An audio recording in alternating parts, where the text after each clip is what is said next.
invertebrates like spiders, beetles, ants and caterpillars, but in the winter they can survive on berries from hawthorn trees to holly bushes, but they also come to garden feeders to feast on seeds, nuts, mealworms, suet cakes, and even table scraps such as cheese, bacon rinds, and even breadcrumbs and even cake. All this can give the robins and other birds they live with the energy to get through the winter. Because robins can survive, can be found across all of Britain, because they've adapted to live on farmland and woodland, but they have learned to adapt to live in parks and gardens. And the only predators they face are weasels, stoats, snakes, cats, sparrowhawks, and other predators of Britain. But if you remember that when you see a robin or find a robin nest, try not to disturb them and only observe them. So that is much of their range. Now, I'm going to move on to the final part of the PowerPoint, and with probably our most elusive creature, the Pine Marten. Pine Martens are probably the most elusive predator in all of the British Isles.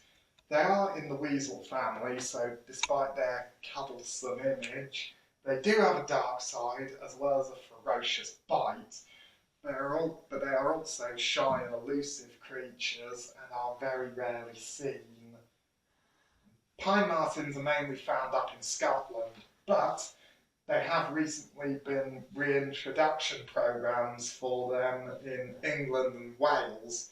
That has meant they are starting to make a comeback after decades of extinction in much of Britain. However, they are still considered critically endangered in both England and Wales. The reason Pine Martens have suffered such a huge decline is because they were heavily persecuted by humans, shot for sport, killed by Victorian gamekeepers, or shot for their fur, as well as 95% of their habitat they relied on destroyed. It meant they disappeared from much of Britain by 1900. But Pine Martens have recently become more famous when the books His Dark Materials by Philip Pullman came out on TV, where Lyra's spirit demon Pan eventually settled as a Pine Marten. Of course, Pine Martens are a very different kind of weasel. They can grow up to 70 centimetres long with dark brown fur that can become lighter and thicker in winter, a creamy yellow, orange or white patch on their throat and chest, a pointed face, large dark eyes and very prominent round ears.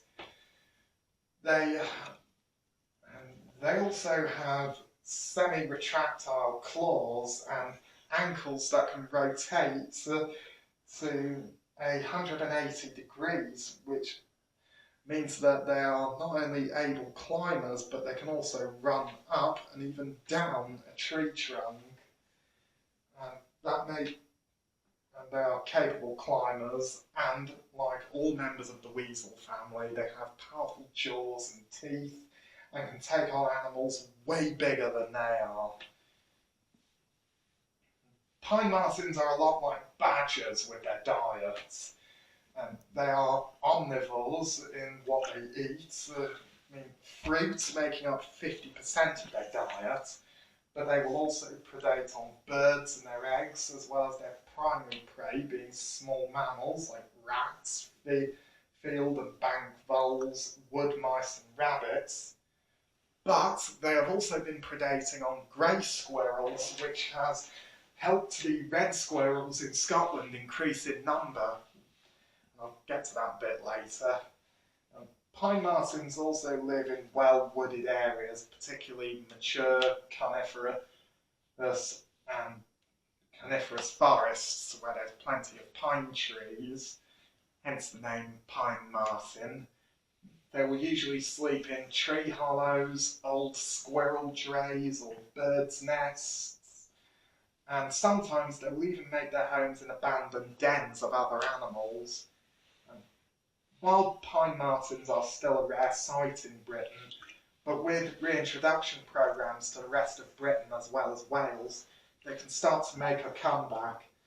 Since they have been predating on grey squirrels in Scotland and reduced their population to aid the red squirrels in Scotland, they could be able to not only reduce the grey squirrel population to help the red squirrels make a comeback, but the pine marten, if the reintroduction programmes work and are successful, could make a full recovery, and we may be able to see this amazing creature back to the rest of Britain.